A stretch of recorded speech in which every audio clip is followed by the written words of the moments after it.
Bismillahirrahmanirrahim. Assalamualaikum warahmatullahi wabarakatuh.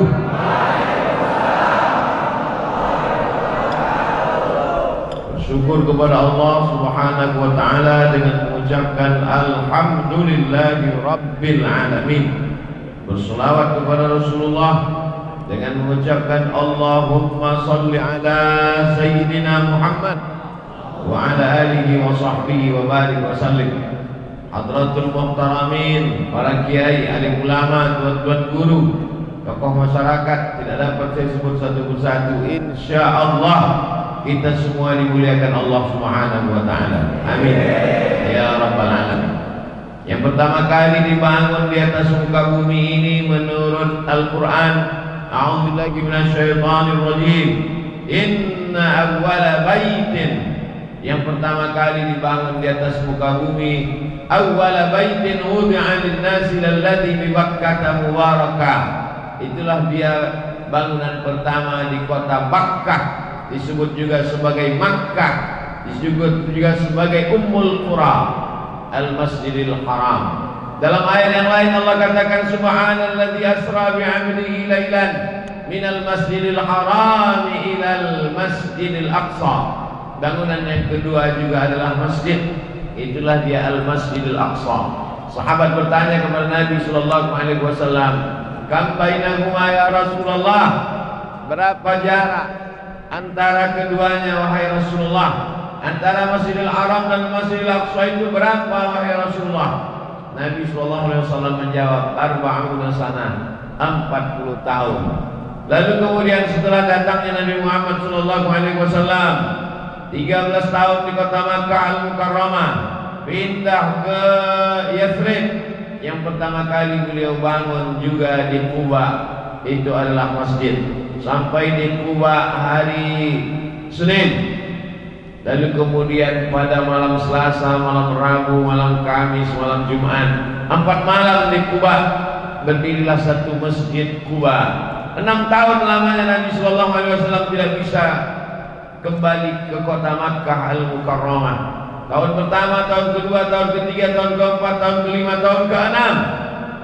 6 tahun tidak bisa melihat Masjidil Haram. 6 tahun tidak bisa melaksanakan umrah. Maka untuk mengobati kesedihan hati, mereka melaksanakan sholat sunat di Masjid Quba. Nabi berjalan kaki ke Masjid Quba. Maka orang yang sholat sunat 2 rakaat di Masjid Quba sama dengan melaksanakan umrah. Jadi kalau kita hampir setahun ini tidak bisa melaksanakan umrah, bagaimana cara kita bisa melihat Masjidil Haram? Bagaimana kita bisa tawaf dan sa'i melaksanakan umrah? Lagi-lagi Allah Ta'ala memberikan alternatif dengan cara memakmurkan masjid. Man shallas subha fi jama'atin, siapa yang sholat subuh berjamaah, thumma qa'ada yadhkurullah, setelah itu dia tidak keluar masjid, dia duduk berzikir dengan Allah hatta tatlu'a syam, sampai terbit matahari. Thumma yusalli rak'ataini, sholat sunat 2 rakaat, kanat lahu ka'ajri hajjatin wa umrah, dapat pahala seperti haji dan umrah. Tamah, sempurna, sempurna, sempurna. Yang bisa mengobati hati kerinduan kepada Makkah hanyalah datang ke masjid rumah Allah Subhanahu wa taala. Majtama'a qaumun fi baitin min buyutillah, sekelompok orang datang berkumpul di rumah Allah, yasluna kitab Allah, membaca kitab suci Al-Qur'an, wa yatadarasunahu fima bainahum, mengkaji isinya. Nazalat alaihimus sakinah, turun ketenangan ke dalam hati mereka. Ghasyiyat bihimur rahmah, diliputi rahmat kasih sayang Allah Subhanahu wa taala. Habbat bihimul malaikah, mereka dikelilingi oleh para malaikat. Wa dzakarahumullahu fi man 'indah, mereka dibanggakan Allah Ta'ala kepada para malaikat. Hari libur, hari yang mestinya orang balas dendam atas sakit hati, berangkat bekerja macet pagi, pulang petang sampai malam, maka dibalaskan sakit hati pada hari libur. Dia tidur sampai jam 8, jam 9. Tapi justru itu tidak terjadi di lingkungan kita. Orang tetap datang ke masjid, sholat berjamaah. Maka mudah-mudahan anak cucu kita istiqomah sampai hari kiamat, insyaallah. Lalu kemudian Nabi sallallahu alaihi wasallam pada hari Jumat menuju Yathrib dari Kuba maka perjalanan itu mereka berhenti sejenak melaksanakan sholat Jumat. Tempat Nabi melaksanakan sholat Jumat itu belum ada masjid, sholat di tanah lapang saja. Bekas tempat sujud Nabi Shallallahu Alaihi Wasallam itu dijadikan masjid oleh khalifah yang adil bernama Umar bin Abdul Aziz. Itulah yang disebut dengan Masjid Al-Jumu'ah, tempat sholat Jumat pertama kali. Bekas sujud Nabi tanah lapang, kening yang mulia, bersimpuh sujud di tanah yang mulia, dibangun bangunan yang mulia, Masjid Al-Jumu'ah. Lalu kemudian Nabi sampai ke Yathrib. Nabi robah nama Yathrib menjadi Al-Madinah Al-Munawwarah, kota yang terang benderang dengan cahaya, cahaya Islam, cahaya iman, nur nubuwah, cahaya kenabian. Lalu kemudian di tempat itu pun bangunan yang pertama dibangun adalah masjid. Maka membangun masjid adalah bagian dari sunnah Rasulullah Sallallahu Alaihi Wasallam. Lalu ketika hari berganti, musim berubah, bangunan yang sederhana, lebar hanya 22 meter, panjangnya ke belakang hanya 15 meter. Itu yang disebut Nabi SAW, ma baina baiti, rumah Nabi di sebelah kiri mimbar, ma baina baiti wa mimbari, antara rumahku dan mimbarku, raudhatun min riyadil jannah, satu di antara taman-taman surga. Di sana orang sholat satu rakaat maka sama dengan 500.000 rakaat, sama dengan 100.000 rakaat di masjid yang lain. Masjidil Haram, Masjid Nabawi, Masjidil Aqsa, la tushaddu rihal illa ila thalathati masajid. Tidak amat sangat dianjurkan untuk melaksanakan musafir bepergian perjalanan panjang kecuali pada 3 masjid: Al-Masjidil Haram, Al-Masjidil Aqsa, Al-Masjidil Nabawi. Mudah-mudahan ketiga masjid ini salah satunya masih lagi dijajah oleh Israel. Mudah-mudahan dilepaskan Allah sebelum hari kiamat insyaallah dengan pertolongan Allah Subhanahu wa taala. Kalau sholat subuhnya sudah ramai seperti sholat Jumat, itu pertanda tak lama lagi Palestina akan merdeka dari jajahan Israel. Karena hanya orang yang sholat subuh, sholat yang paling berat bagi orang munafik adalah sholat subuh. Sholat yang paling berat, idza qamu ila sholati qamu kusala. Kalau mereka tegak melaksanakan sholat, tegaknya itu adalah tegaknya orang yang malas. Hatinya sebetulnya malas, hatinya sebetulnya berat, tapi karena ingin menunjukkan pada orang lain, ingin mempertontonkan kepada sahabat, kepada kawan, kepada tetangga, maka ditampakkannya dengan riya, yura'unan nas. Mereka mempertontonkan amalnya di hadapan Allah Subhanahu wa taala, memperlihatkan amalnya di hadapan manusia. Maka Allah selamatkan itu pada jamaah sholat subuh, karena melawan kantuk itu berat. Makanya Allah katakan wa minal laili, dari sebagian malam fatahajjad, tahajjud, lawan kantukmu, lawan tidurmu, nafilatallah, sebagai amal tambahan bagimu. Amal pokok subuh, zuhur, asar, maghrib, isya, tapi ada amal tambahan pada suatu malam. Nabi Shallallahu Alaihi Wasallam datang ke Masjidil Haram. Kenapa malam? Karena pada waktu siang, pada waktu pagi, telinganya diikat, mereka kepalanya dengan kain, mereka cekik lehernya. Lalu kemudian Allah Subhanahu wa taala melepaskan itu semua sampai akhirnya Nabi Muhammad SAW punya kekuasaan di kota Al-Madinah Al-Munawwarah. Itulah beda Makkah dengan Madinah. Sama-sama ada Masjidil Haram, di Madinah ada Masjidil Aqsa, tapi pada saat di kota Makkah Al-Mukarramah, di sana Nabi tak ada kekuasaan. Nabi tidak punya kekuasaan. Nabi tidak bisa sholat berjamaah bersama sahabat, bersembunyi, iman disembunyikan. Sampai-sampai ketika Nabi lewat di salah satu rumah sahabat, saat itu mereka sedang disiksa satu keluarga. Nama suaminya Yasir, nama anaknya Ammar bin Yasir, nama istrinya Sumayyah, perempuan pertama yang mati syahid ditombak jantungnya oleh Abu Jahal. Nabi hanya dapat berkata, sabran ya ala Yasir, bersabarlah wahai keluarga Yasir, inna mau'idakumul jannah, kalian dijanjikan masuk surga. Berbeda dengan ketika Nabi berada di kota Al-Madinah Al-Munawwarah. Dia pemimpin, dia punya kekuasaan, bahkan orang Yahudi pun di bawah kuasanya. Yahudi Bani Nadir, Yahudi Bani Quraidah, Yahudi Khaybar, Yahudi Qainuqa berada di bawah kekuasaan Nabi Muhammad sallallahu alaihi wasallam. Maka kalau ingin masjid ramai, ingin masjid melimpah ruah, maka umat Islam mesti punya kekuasaan. Di Palestina masjid yang tempat Isra Mi'rajnya Nabi Muhammad SAW. Tentara Israel mengawasi, tentara-tentara polisi Israel mengintai, sehingga orang-orang tua saja yang dibenarkan sholat berjamaah. Anak-anak muda dikhawatirkan akan memicu keributan, akan mengadakan perlawanan, maka tidak boleh melaksanakan sholat berjamaah. Begitu pentingnya kekuasaan. Jadi kalau ada orang mengatakan yang penting masjid ramai, yang penting sholat berjamaah, kekuasaan tidak penting. Kekuasaan amat sangat penting. Kita bisa lihat dalam sejarah Nabi di kota Makkah Al-Mukarramah, bandingkan bagaimana kita berada di kota Al-Madinah Al-Munawwarah. Hari berganti, musim berubah. Meninggal Nabi SAW, naik Abu Bakar Siddiq 2 tahun menjadi khalifah. Meninggal Abu Bakar Siddiq, naik Sayyidina Umar 5 tahun menjadi khalifah. Meninggal Sayyidina Umar, naik Sayyidina Utsman bin Affan. Utsman bin Affan mulai merenovasi Masjid Nabawi. Sebagian sahabat yang yakrahuna, mereka tidak setuju karena ada bangunan-bangunan, tiangnya, dindingnya, atapnya itu adalah wakaf orang-orang pada generasi awal. Maka ketika diadakan renovasi Masjid Nabawi, mereka kurang bersetuju dengan itu. Lalu kemudian Utsman membacakan hadis Rasulullah SAW, "Man bana masjidan," siapa yang membangun masjid, "Banallahu mithlahu baitan fil jannah," dibangunkan Allah untuknya satu rumah di surga. Mendengar hadis itu terdiamlah para sahabat. Artinya apa? Di antara sahabat sendiri pun ada ikhtilaf, berbeda pendapat. Menurut Utsman masjid ini mesti direnovasi karena umat sudah banyak.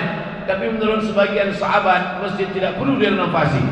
Maka yang menyelesaikan konflik itu adalah kembali kepada sunnah Rasulullah SAW. Utsman membacakan hadis, "Man bana masjidan," siapa yang membangun masjid, "Banallahu mithlahu baitan fil jannah." Yang sudah membangun masjid, mewakafkan tanah, mewakafkan batang kurma untuk tiangnya, mewakafkan lantainya, maka dia sudah membangun satu tempat dalam surga. Kalau ada orang merenovasi, maka itu tidak merubah kedudukannya di hadapan Allah Subhanahu wa taala. Selesai masalah khilaf. Kalau ada hadis Nabi SAW, maka kalau ada di masjid kita ikhtilaf, berbeda pendapat, itu sesuatu yang lumrah biasa. Sahabat Nabi aja ada ikhtilaf, apalagi sahabat Uwas. Fa in tanaza'tum fi syai'in, kalau kamu ada perbedaan pendapat dalam satu masalah, farudduhu ila Allah, kembalikan kepada Allah, lihat Al-Qur'an, wa ila Rasul, kembalikan kepada Rasulullah, lihat hadis sunnah Nabi Muhammad SAW. Tidak ada dalam Quran, tidak ada dalam hadis, kemana kita bisa kembali? Al-ulama warasatul anbiya. Lihatlah pendapat para ulama, karena ulama adalah pewaris para nabi. Taraktu fikum amraini, tinggalkan pada kamu 2 perkara. Intamasaktum bihima, kalau kamu pegang yang 2 ini, lan tadillu abadan, kamu tidak akan sesat untuk selamanya. Kitab Allah Al-Quran wa sunnati, dan sunnah Rasulullah SAW. Dalam hadis riwayat Muslim, kitab Allah Al-Quran, wa itrati ahla baiti, dan keluarga. Siapa itu keluarga Nabi? Alhamdulillah, kota Jakarta, DKI adalah di antara tempat yang dipilih oleh keluarga-keluarga Rasulullah SAW. Al-Haddad, Al-Jifri, Al-Shihab bin Shihab bin Yahya bin Syekh Abi Bakar, Al-Idrus, As-Sagaf. Ini adalah marga-marga zuriat Rasulullah SAW yang sampai ke pulau ini, yang sampai ke negeri ini. Mereka dicintai. Orang yang dicintai itu disebut dengan Al-Habib. Al-Habib artinya adalah orang yang dicintai. Berasal dari kata hub, cinta. Cinta kita kepada kakeknya, cinta kita kepada Sayyidina Al-Hasan wal Husain, maka cinta juga kita kepada keturunannya. Cinta itulah yang menghantarkan kita kepada surga Allah Subhanahu wa taala.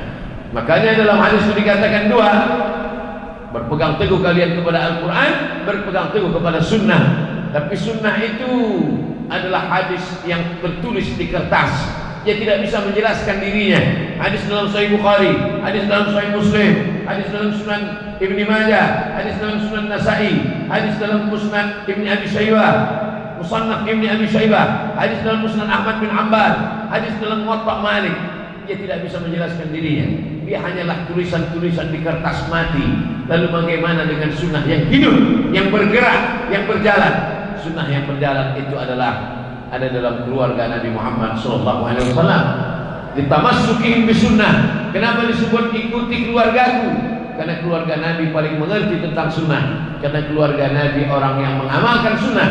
Karena keluarga Nabi orang yang paling berpegang dengan sunnah Rasulullah Sallallahu Alaihi Wasallam. Jadi tidak ada ikhtilaf antara hadis yang mengatakan Al-Quran dengan sunnah, dengan hadis satu lagi Al-Quran dengan keturunan Rasulullah. Dua-duanya saling menguatkan. Yang satu sunnah dalam bentuk tulisan, yang satu sunnah dalam bentuk perbuatan. Yang satu sunnah dalam bentuk buku, yang satu sunnah dalam bentuk amal. Mudah-mudahan kita termasuk orang-orang yang mencintai sunnah dalam bentuk buku dan sunnah dalam bentuk amalan-amalan dan zuriat Rasulullah Sallallahu Alaihi Wasallam.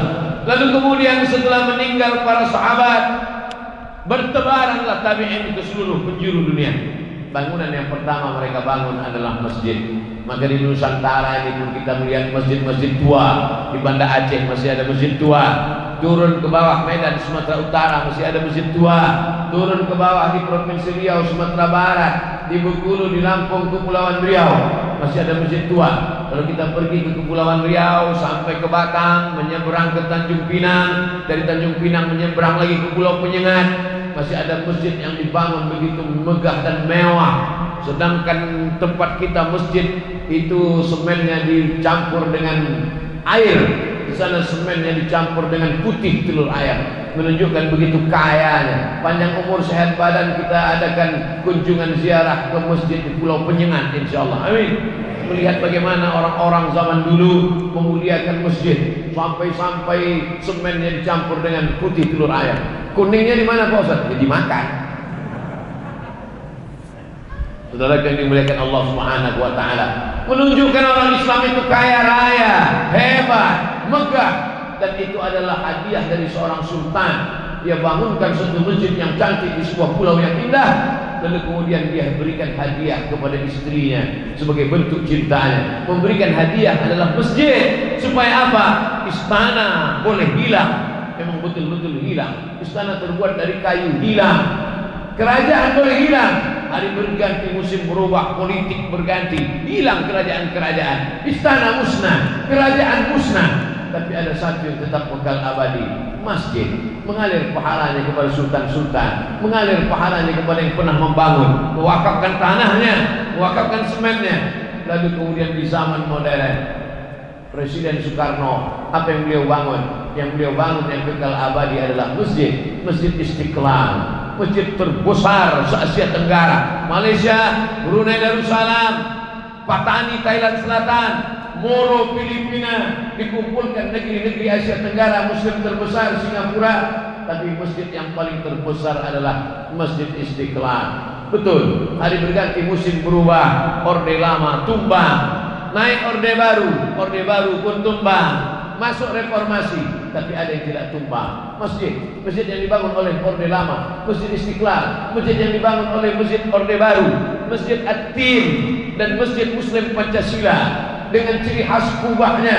Seluruh negeri dibangun, rezim berubah, kekuasaan tumbang, presiden meninggal, tapi ada satu yang tetap tegak abadi. Apa dia? Masjid.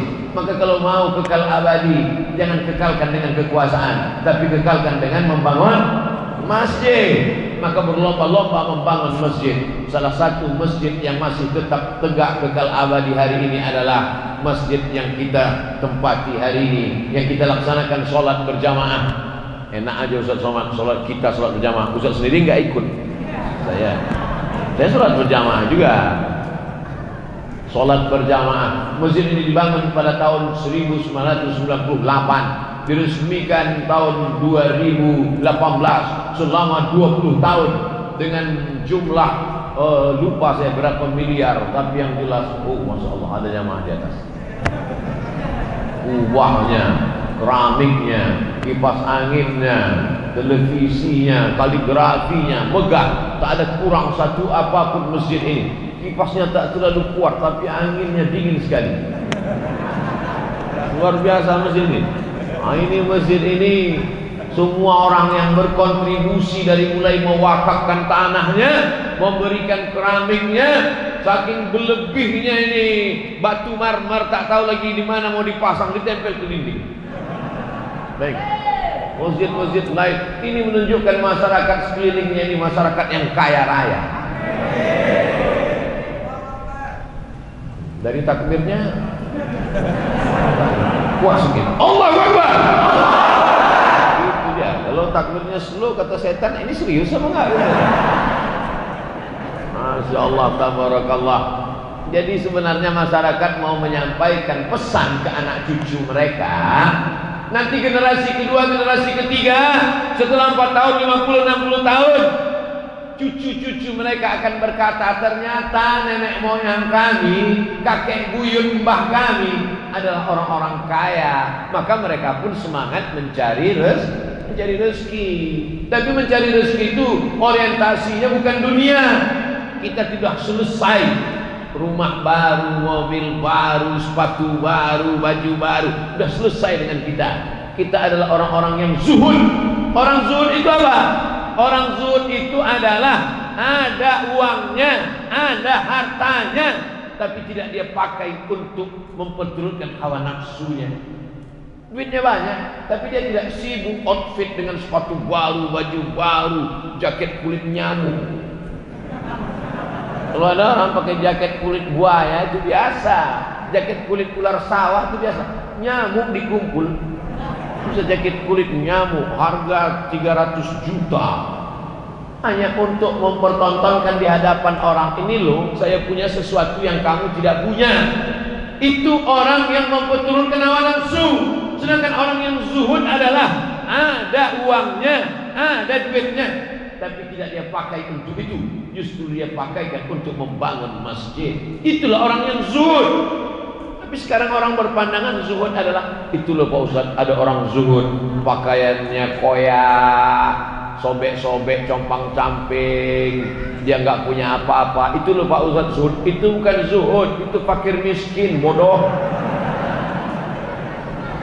Orang zuhud itu adalah orang yang punya uang, punya duit, dia bisa bangun rumah megah, tapi tidak dia bangun. Lalu yang dia bangun apa? Dia buat rumahnya sederhana, mobilnya biasa-biasa saja, pakaiannya biasa-biasa saja, tapi yang dia pakai adalah membangun masjid. Itulah orang yang zuhud. Dokter-dokter spesialis zuhud, pengacara-pengacara zuhud, polisi-polisi zuhud, tentara-tentara zuhud. Mereka sanggup beli mobil mewah, tapi dia pakai mobil biasa. Kenapa? Karena uangnya dia pakai untuk membangun masjid. Ini mesti diluruskan pemahaman tentang zuhud ini. Ini ada orang penanya sampai 10 juta harganya. Ustaz Somad, ini pena saya ini 10 juta nih, Ustaz. Yang nanya siapa? Sekali tegak berdiri, outfit 100 juta. Mulai sepatu 30 juta, celana 20 juta, kemeja 5 juta, topi 5 juta, semuanya utang. Kredit. Setiap dengar suara sepeda motor di depan rumah, pucat ketakutan. Siapa? Debt kolektor. Mau menagih hutang, makan tak selera, tidur tak lelap. Bukan itu keindahan hidup. Keindahan hidup adalah hidup biasa-biasa saja, hidup dengan cara yang sederhana, normal-normal. Inilah orang disebut orang cerdas, smart. Al-Kayyis bahasa Arabnya. Siapa nama anaknya? Kayyis. Apa arti Kayyis? Entah. Kayyis artinya orang yang cerdas. Siapa itu orang yang cerdas? Bukan orang yang IQ-nya 200, bukan yang orang IP-nya 4, bukan profesor doktor, bukan itu cerdas. Orang yang cerdas itu siapa? Mandana nafsahu, menekan hawa nafsunya. Nafsu makannya dia tekan, nafsu keinginan beli mobilnya dia tekan, nafsu ingin punya cincin emasnya dia tekan. Wa amila lima ba'dal maut, yang dia pentingkan adalah beramal untuk setelah matinya. Dibeli cincin, dibeli gelang, dibeli subang, dibeli anting, dibeli mobil dari emas. Kalau kau mati tinggal, tapi kalau kau bangunkan ke masjid, ini nilai akan kekal abadi sampai hari kiamat insyaallah. Amin. Jadi masyarakat di sekitar masjid ini adalah masyarakat yang cerdas. Kenapa? Karena uangnya dia pakai untuk bangun masjid. Dia meninggal dunia tanpa saya sebutkan untuk almarhum almarhumah fulan fulanah binti fulan fulan, tanpa saya sebutkan, mengalir pahalanya untuk mereka. Semua yang sholat di masjid ini, semua yang baca Quran, semua yang baca maulid, semua yang bersolawat, semua yang beristighfar, semua yang beriktikaf di sini, pahalanya mengalir kepada semua yang mereka meninggal yang sudah mewakafkan untuk masjid ini. Sekarang kalau mau sedekah untuk masjid ini, mau sedekah apa lagi? Semuanya sudah cukup, semuanya sudah mantap. Mau sedekah mikrofon, sebanyak-banyak mikrofon, 1, 2, ada yang mau dipasang. Saya tidak mau pasang mikrofon yang di telinga tadi. Nanti saya merasa seperti sedang menjadi DJ. Salat subuh berjamaah di Masjid Jami' Al-Mukarramah. Ada namanya masjid, ada namanya Masjid Jami'. Apa beda masjid dengan masjid jami? Masjid nggak ada sholat Jumatnya. Sholatnya cuma subuh, zuhur, asar, maghrib, isya. Kalau ada sholat Jumatnya, namanya masjid jami'. Di Yaman begitu, di Mesir pun begitu. Cuma 2 aja. Masjid dekat rumah kami kecil, nggak ada sholat Jumatnya, namanya masjid. Kalau ada sholat Jumatnya, masjid jami'. Masjid ini ada sholat Jumatnya? Ada. Mimbarnya mana? Masya Allah. Disangka tiang. Mimbar. Aslinya dalam fikih itu cuma 2. Masjid yang ada sholatnya tapi nggak ada Jumat. Masjid yang ada sholat Jumatnya, masjid jami'. Sampai ke Indonesia jadi 7. Masjid Agung, Masjid Raya, Masjid Besar, Masjid Jami', Masjid Islamic Center, surau, langgar, musola. Orang Jawa dilanggar nggak mati. Di Jawa banyak langgar, kalau di Sumatera banyak surau. Makanya ada novel judulnya Runtuhnya Surau Kami. Surau itu adalah nama lokal wisdom, orang kita memberi nama. Tapi semua itu adalah masjid. Makanya kalau ada dekat rumah langgar, sampai Arab Lungonang di mas, Arab Lungonang langgar. Jangan sampai dilanggar usolli sunatan tahiyatal langgar 3 rakaat lillahi ta'ala. Tetap sholatnya tahiyatal masjid. Enaklah kamu sudah sedekah bangun masjid, pahalanya mengalir. Saya cuman bangun langgar nggak ngalir juga. Tapi langgar nggak ada disebut dalam hadis. Terjemahannya itu namanya langgar.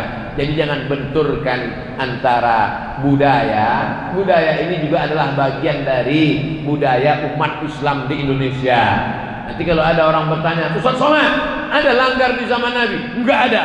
Langgar dan surau itu bid'ah, wa kullu bid'atin dhalalah, wa kullu dhalalatin finnar. Namanya saja. Cara memanggil orang pun begitu. Dipanggil orang, hayya 'alas shalah. Di Makkah cukup dipanggil hayya 'alas shalah, orang bangun. Di Madinah, as-salatu khairum minan naum, bangun. Di tempat kita susah bangun, maka dipukullah itu kayu besar itu dipukul. Diambil kayu. Kita tinggal di tropis. Iklim kita iklim tropis, hutannya lebat. Mana ada di Maroko pohon kayu sebesar itu? Nggak ada. Di Sudan nggak ada pohon kayu sebesar itu. Di Mesir nggak ada pohon kayu sebesar itu. Di Indonesia pohon kayu besar-besar, maka dilobangi bagian dalamnya, dipasang itu kulit kambing, maka dipasang, dipukul, itu dipukul, makanya bangun semuanya. Pukul bangun. Apa namanya? Beduk namanya, itu besar. Melihat beduk itu saya teringat masa kecil dulu. Saya kalau kami di Sumatera sholat maghrib itu jam 6.30 azan maghrib. Jam 6 saya sudah ke masjid. Masuk masjid sama kawan-kawan ke masjid, masuk ke dalam beduk. Masuk ke dalam beduk, kawan mukul di luar. Coba pukul. Masa kecil itu akan terngiang sampai besar. Melihat beduk, ingat. Anak-anak sekarang sudah lagi tidak lagi diingatkan itu. Jadi jangan dikatakan ini beduk tidak ada zaman Nabi, maka beduk ini bid'ah, wa kullu bid'atin dhalalah, wa kullu dhalalatin finnar. Kata yang udah ngasih beduk, aku sudah ngasih kayu sebesar itu, kau masukkan dulu aku ke neraka lagi. Neraka yang dimuliakan Allah Subhanahu wa taala. itu hanya cara membangunkan orang. Maka dipukullah dia, terbangunlah. Dan setiap daerah itu ada punya tradisi masing-masing. Ternyata satu kali pukul, saya tidak hafal itu, pukul begini itu manggil untuk sholat, pukul begini itu manggil untuk rapat, pukul begini itu manggil untuk makan bersama, pukul begini itu tanda ada orang nikah. Tahu-tahu datang orang dari kampung lain salah pukul, sangkanya makan, pas datang mana makannya juga nggak ada. Jadi itu adalah tradisi kebudayaan lokal, kemudian masuk ke dalam masjid. Jadi kalau beduk itu dikatakan tidak ada zaman Nabi, maka sesungguhnya kubah pun juga tidak ada zaman Nabi. Ini beduk ini tambah-tambahan, maka kubah pun juga tambah-tambahan. Karena zaman Nabi Muhammad SAW tidak ada kubah. Kubah itu adalah tradisi arsitektur bangunan Bizantium. Ada seorang kaisar namanya Kaisar Bizanti. Dia membuat kota, nama kota itu menjadi Bizantium. Setelah itu ada lagi kaisar namanya Konstantin, dirobahnya kota itu menjadi nama Konstantinopel.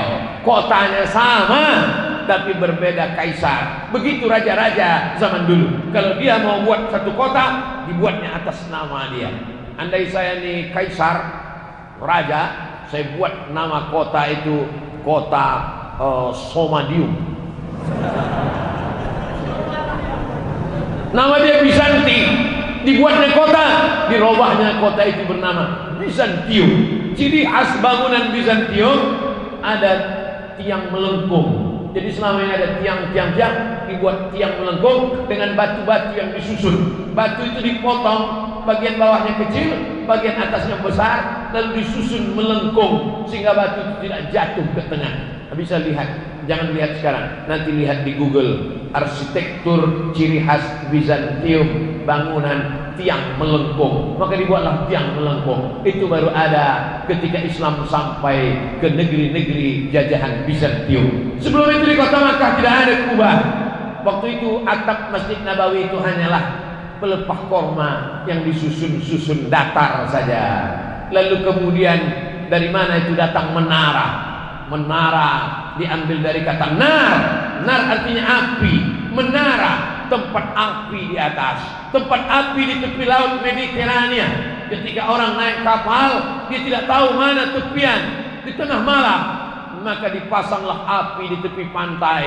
Di atasnya ada api menyala. Orang Arab menyebutnya manara, orang kita menyebutnya mercusuar. Maka ketika Islam sampai, pasukan Islam dari kota Al-Madinah Al-Munawwarah menyeberang Laut Merah sampai ke sebuah kota yang didirikan oleh Kaisar Alexander the Great. Kota itu bernama Alexandria. Alexandria adalah kota 200 km dari Kairo. Di sana ada sebuah mercusuar. Mereka buang apinya. Dibuang apinya, naiklah muazzin ke atas.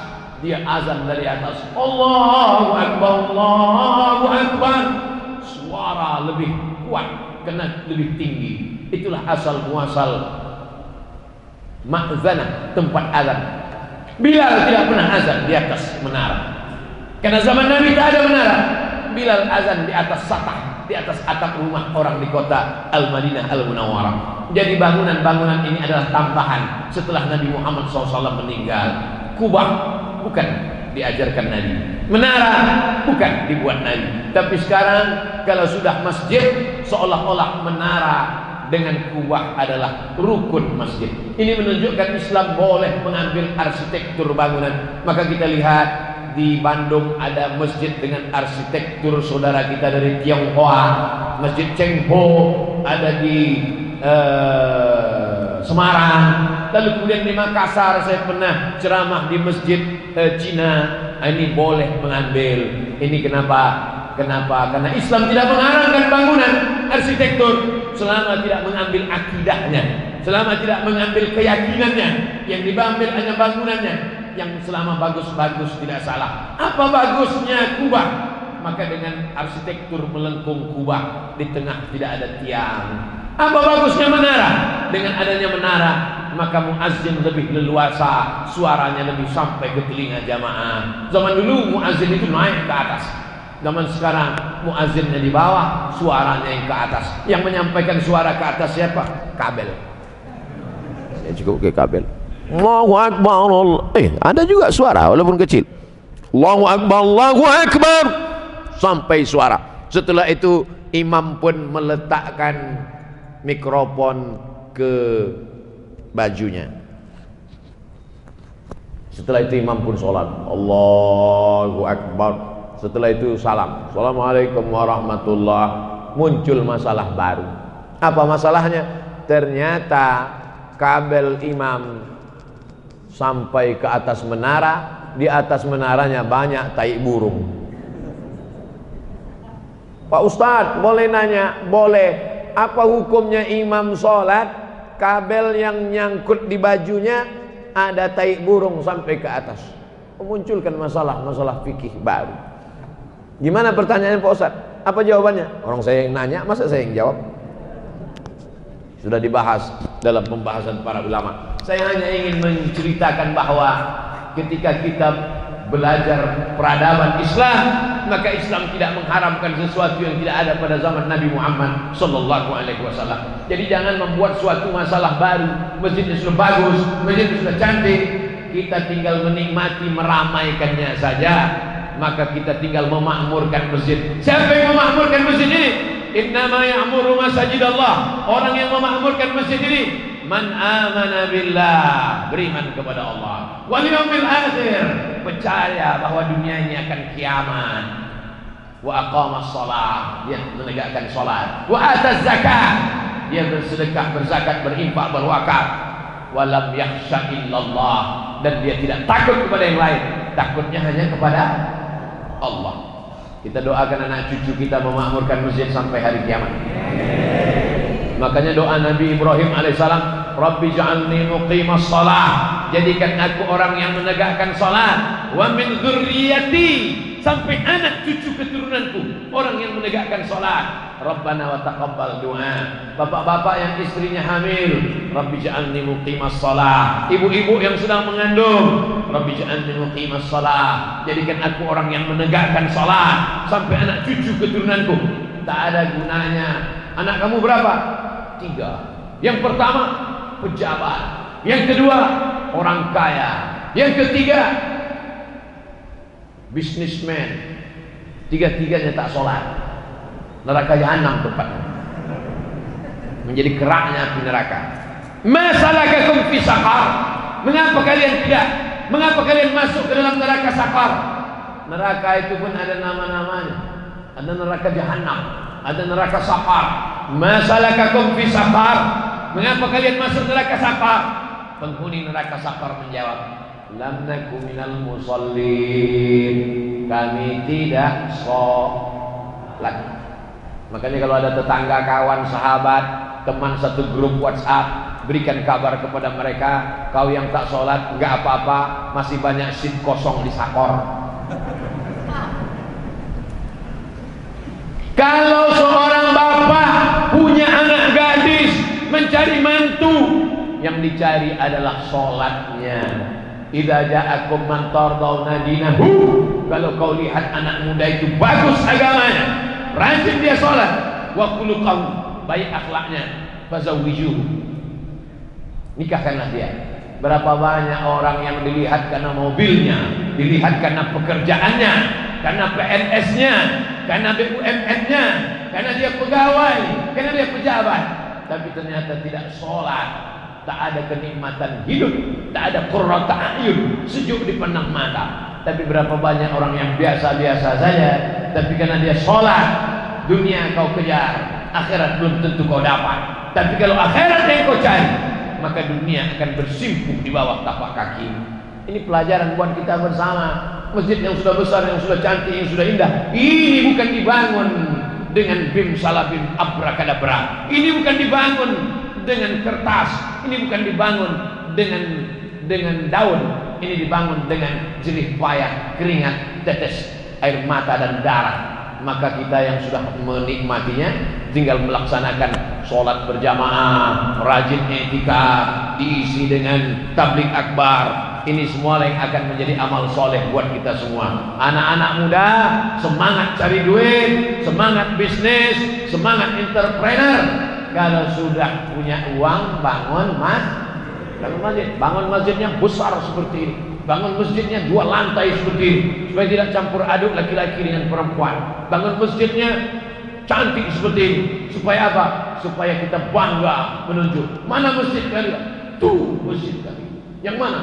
Yang bagus, yang cantik. Jangan sampai masjidnya seperti kandang burung merpati. Setiap ditanya orang, mana masjid kalian? Masjidnya cantik, tapi masjidnya udah ada Pak Ustaz. Untuk apa lagi cari duit? Masjid kan sudah ada. Bangun 1000 masjid dari mulai Sabang sampai Papua, seperti Masjid Jami Al-Mukarramah ini, insyaallah. Amin. Udah aku sampaikan ya Allah. Anak-anak muda ini sudah kumotivasi ya Allah. Kalau sebelum mereka mati mereka bangun masjid, alhamdulillah. Sudah mati enggak juga bangun masjid, tidak salahku lagi ya Allah. Sudah aku sampaikan di hadapan mereka. Assalamualaikum warahmatullahi wabarakatuh. Waalaikumsalam. Al-Mukarram, Ustaz, bagaimana hukumnya bila investasi digital coin? Lebih spesifiknya lagi adalah cash.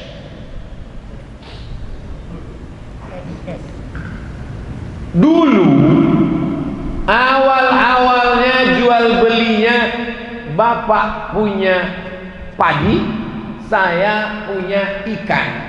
Ikannya ditukar dengan padi. Kamu mau ikan ini tukar dengan padi? Mau. Karena nggak mungkin dia makan beras nggak pakai ikan. Saya pun nggak mungkin makan ikan nggak pakai nasi. Maka kita tukarlah. Ikan saya bagi 2, beras kamu bagi. Akhirnya setuju. Maka jual beli ini disebut dengan barter, bukan barcode. Ini yang paling tua, namanya barter. Kemudian maju lagi dari Yunani ada logam yang dicetak bulat-bulat, namanya dinar. Orang Yunani menyebutnya dinar. Sampai ke kota Makkah, sampai ke kota Madinah, dia disebut sebagai dinar. Tidak lagi pakai barter. Saya punya dinar, saya bisa beli apapun dengan dinar ini. Bisa beli tanah, bisa beli onta, bisa beli gandum pakai dinar. 1 dinar itu 4,25 gram emas. Meningkat dari barter menjadi dinar dan dirham. Meningkat yang ketiga. Yang ketiga, tidak lagi pakai dinar. Dinar tidak bisa lagi dibawa. Karena kalau sampai saya bawa dinar sekarang, bisa dikejar maling. Wah, tuh ada dinar. Pakai cincin emas saja sedang dirampok orang. Bukan diambil emasnya, sama jari-jarinya dia potong. Barter, di atas barter dinar, di atas dinar. Ini yang ketiga. Keluarlah apa yang disebut dengan uang kertas. Uang kertas dicetak oleh negara supaya emas tidak berkeliaran di jalan. Di Indonesia ada berapa emas? Misal 1 ton. 1 ton emas dikeluarkan kertas senilai 1 ton. Negara hanya boleh mencetak kertas sebanyak emas di negara itu. Jadi kalau di negara itu emasnya cuma 50 kilo, maka boleh dicetak uang kertas senilai 50 kilo. Jadi di seluruh dunia ini yang paling banyak boleh dicetak kertas adalah di Pulau Jawa, karena disitulah emas yang paling banyak.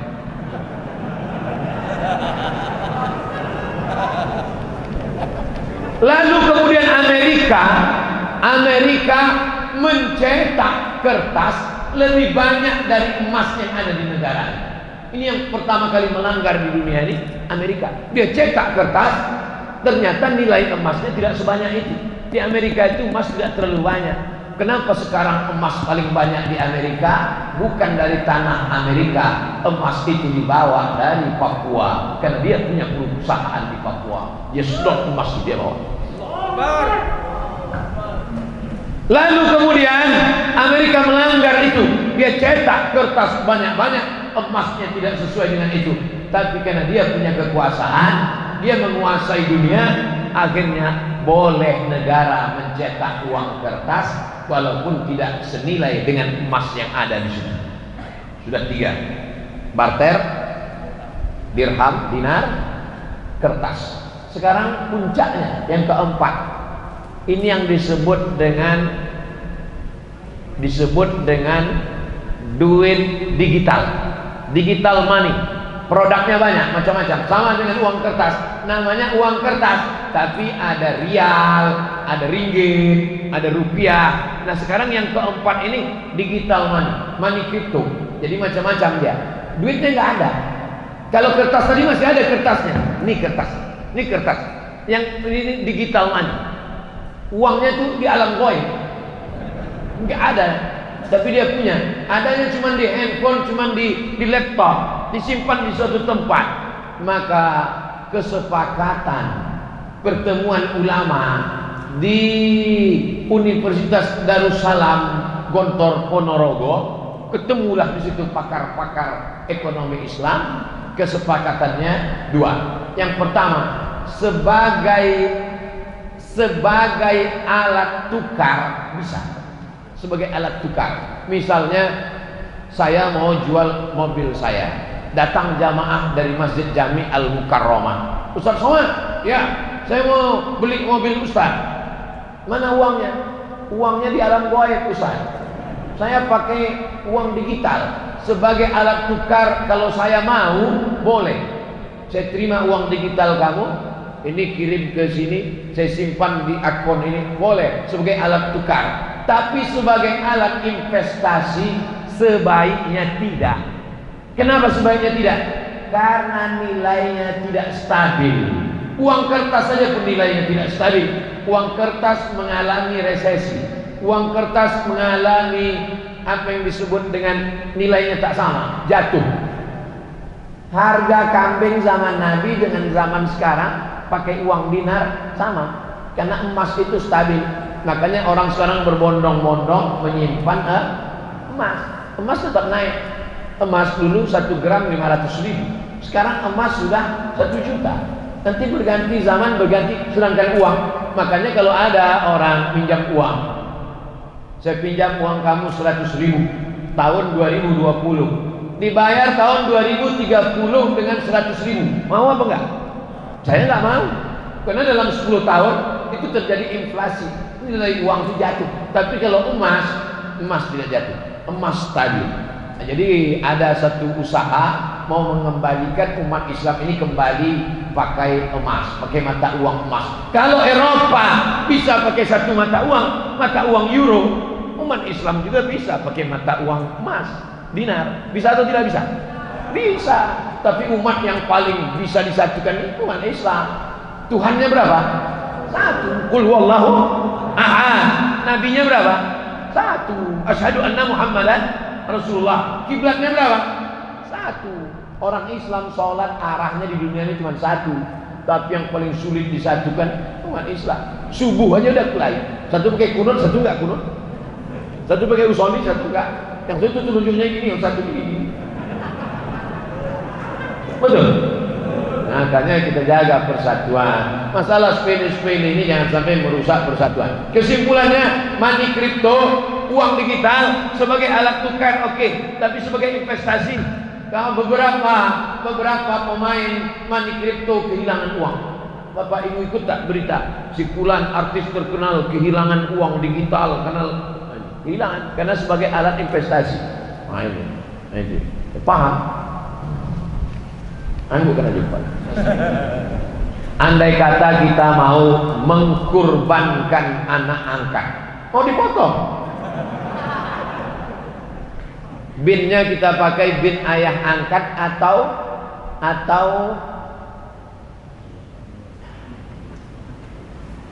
mengadopsi anak angkat itu baik apa enggak baik? Baik. Dulu ada nama program Orde Baru namanya GNOTA, Gerakan Nasional Orang Tua Asuh. Bagus.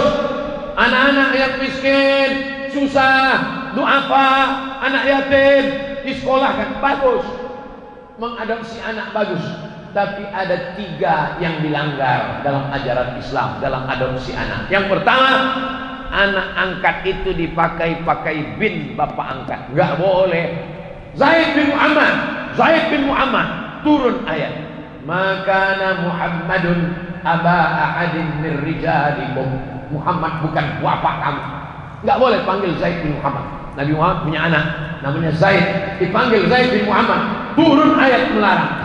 Jangan panggil dia Zaid bin Muhammad, panggil dia ud'uhum li abaihim, panggil bapak kandungnya Zaid bin Harithah. Jadi jangan pakaikan akte nama kamu. Punya anak angkat perempuan namanya Fatimah, buat Fatimah binti Abdul Somad. Itu bukan anakmu Abdul Somad. Ganti nama asli bapaknya. Siapa nama anak angkatmu itu yang kau adopsi? Bin Kardus. Bin Kardus. Rupanya dulu pas dia pulang habis sholat subuh dapatnya anak itu dalam kardus di rumah. Kalau tahu nama bapaknya kasih nama bapak. Kalau nggak tahu bin Abdillah, anak hamba Allah. Hamba Allah. Jangan sampai nama bapak. Yang kedua, yang menyebabkan rusaknya anak angkat adalah si bapak angkat dengan anak angkat perempuan, si ibu angkat dengan anak angkat laki-laki yang tidak mahram, berdua-duaan. Istrinya pergi, suaminya pergi, dia sama-sama di rumah nonton TV, pakai daster, tidak pakai jilbab, lengannya pendek. Ketika ditanya, itu kan anak angkatmu? Sudah seperti anak saya. Itu kan anak angkatmu? Sudah seperti berapa banyak anak angkat nikah dengan bapak angkat.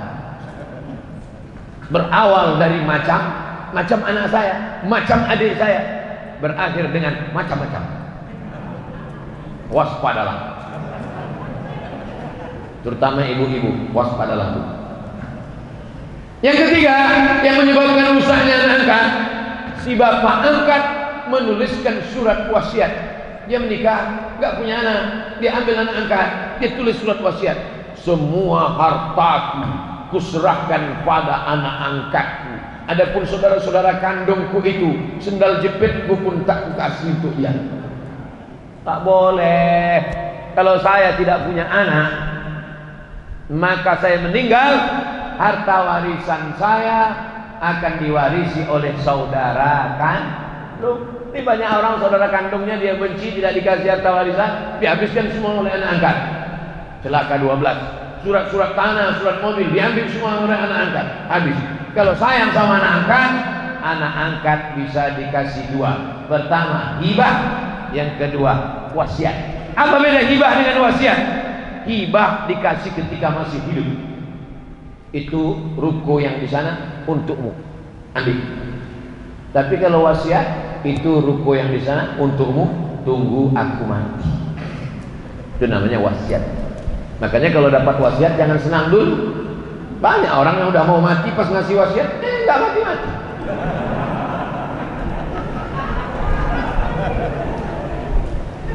Ini untuk Masjid Jami Al-Mukarramah. Pengurus sudah senang.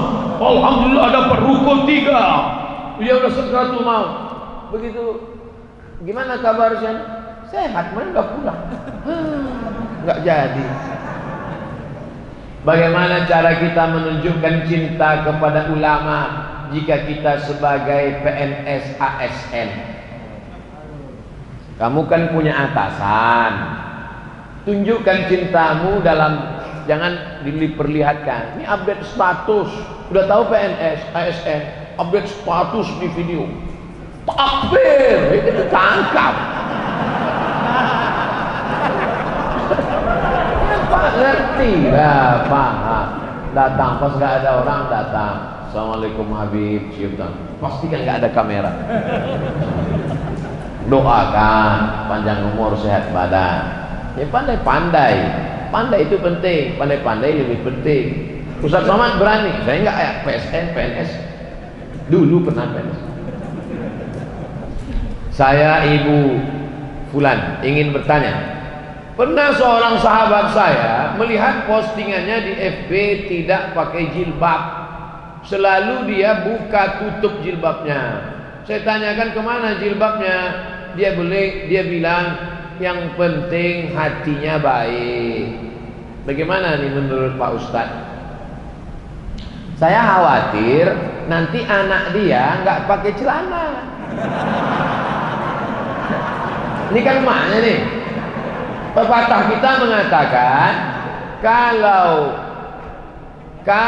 anak kencing berdiri, maka cucunya kencing maraton. Jadi sekarang maknya nih nggak pakai jilbab, nanti anaknya nggak pakai celana. Pas ditanya anaknya, kok nggak pakai celana? Yang penting hatinya baik.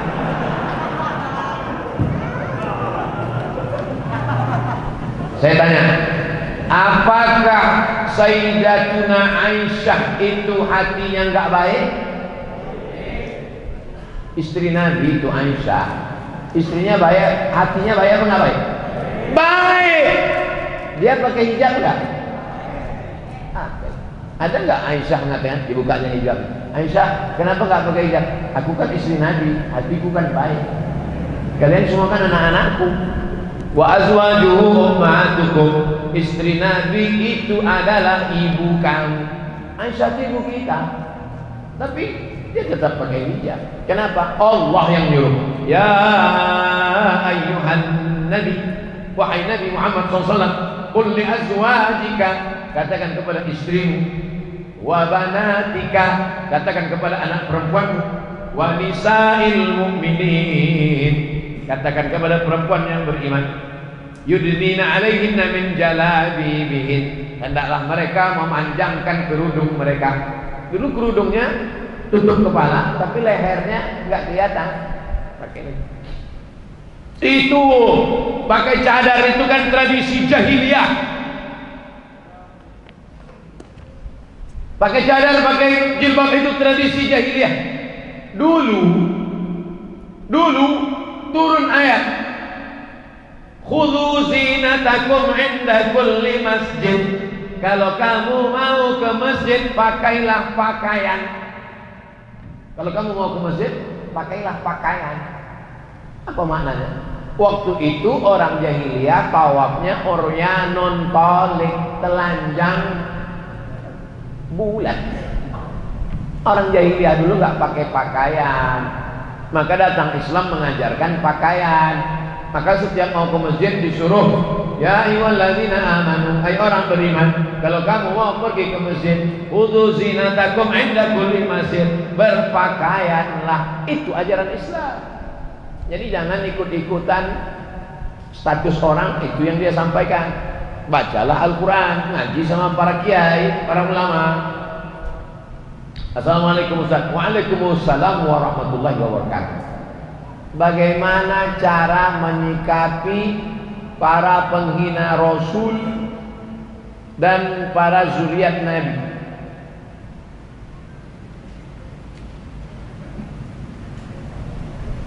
Kalau engkau punya kekuasaan, kau tegakkan hukum. Man ra'a minkum munkaran falyughayyirhu biyadihi. Sebagaimana Abu Bakar Umar.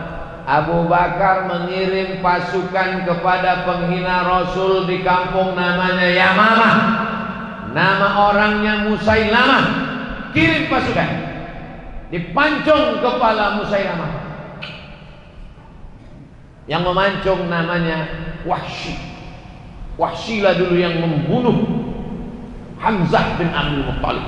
Tanganku ini dulu yang memancung kepala Hamzah. Hari ini aku memancung kepala Musailamah. Kalau dulu sebelum Islam ini memotong kepala sahabat Nabi, paman Nabi. Sekarang setelah Islam ini memancung kepala musuh Allah Subhanahu wa taala. Kalau sanggup punya kekuasaan. Yang tak punya kekuasaan, fabilisani, dengan lidah. Jangan hina Nabi, jangan hina zuriat Nabi dengan suara. Tak juga sanggup, takut dengan mulut, dengan hati. Diam aja. Kalau kau tak sanggup membela, diam. Boykot. Jangan lagi pakai mobil Prancis. Jangan lagi pakai deterjen Prancis. Jangan lagi pakai susu, teh, kopi Prancis. Pakai aja kopi tai musang.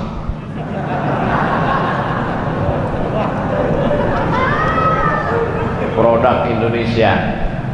Namanya aja itu kopi luwak, sebetulnya mereknya aja, bukan Taik Musang. Kalau memang betul kopi Taik Musang itu satu gelasnya $100, setiap diminum satu tetes menetes air mata. 1.300.000 guys.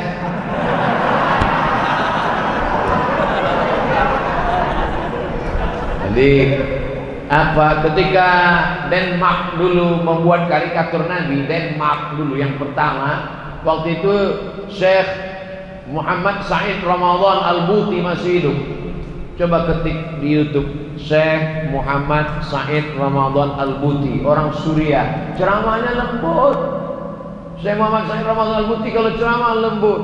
Assalamualaikum warahmatullahi wabarakatuh, lembut. Tapi begitu dia cerita tentang penghina Nabi di Denmark, hadzal fa'rul qadar, kata dia.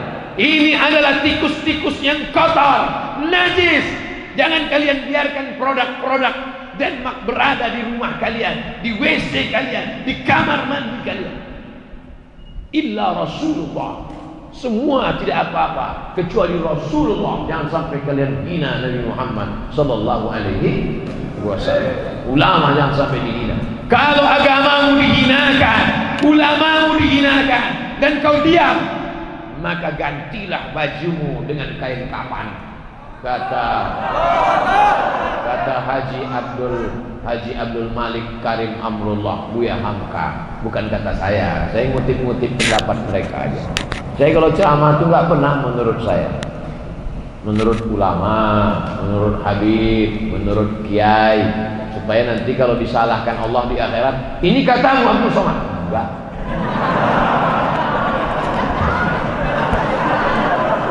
Saya nggak berani menurut saya. Mana pernah saya ceramah menurut saya. Yang selamat di akhirat itu nanti saya. Karena saya nggak pernah pakai menurut saya. Sampaikan Al-Quran, sampaikan hadis, sampaikan fatwa ulama, sampaikan pesan para habaib, sampaikan pesan para kiai, cerdaskan umat. Habis waktu baca doa, selesai pulang. Habis waktu 1 jam. Tadi saya mulai jam 6 kurang 15, sekarang jam 5 kurang 15. Sesuai tertulis di botol 600 ml. Apapun makanannya, minumnya tetap az-zikra wahda. Pakailah produk dari saudara kita sendiri, sehingga kalau ekonominya maju, dia akan makmur masjid. Kalau ekonominya maju, dia akan sedekah. Jangan kau kayakan orang lain. Kalau duitnya banyak, dipakainya berjemur di pantai tak pakai kolor. Pakailah, minumlah minuman santri dari pondok pesantren Sidogiri. Kau minum makanan, kau makan makanan yang halal, kau minum minuman produk saudaramu, maka itu sudah kau ikut membangun masjid, membangun pondok pesantren, membangkitkan ekonomi umat. Saya alhamdulillah sampai hari ini semua saya endorse, dari mulai kerupuk sampai keripik. Kalau ada jamaah datang bawa kerupuk 2 bungkus, senyum, saya sudah tahu dia pasti minta endorse. Jamaah dimanapun berada, belilah kerupuk ini, dapatkan di toko terdekat, hubungi nomor berikut ini, persediaan terbatas. Ada lagi yang mau endorse? Astaghfirullahaladzim, astaghfirullahaladzim, astaghfirullahaladzim, alladzi la ilaha illa huwal hayyul qayyum wa atubu ilaih. Ala hadhihi niyyah wa kulli niyatin salihah. Al-Fatihah. A'udzu billahi minasy syaithanir rajim. Bismillahirrahmanirrahim. Alhamdulillahi rabbil alamin. Arrahmanir rahim. Maliki yaumiddin. Iyyaka na'budu wa iyyaka nasta'in. Ihdinas siratal mustaqim. Siratal ladzina an'amta 'alaihim ghairil maghdubi 'alaihim waladdallin.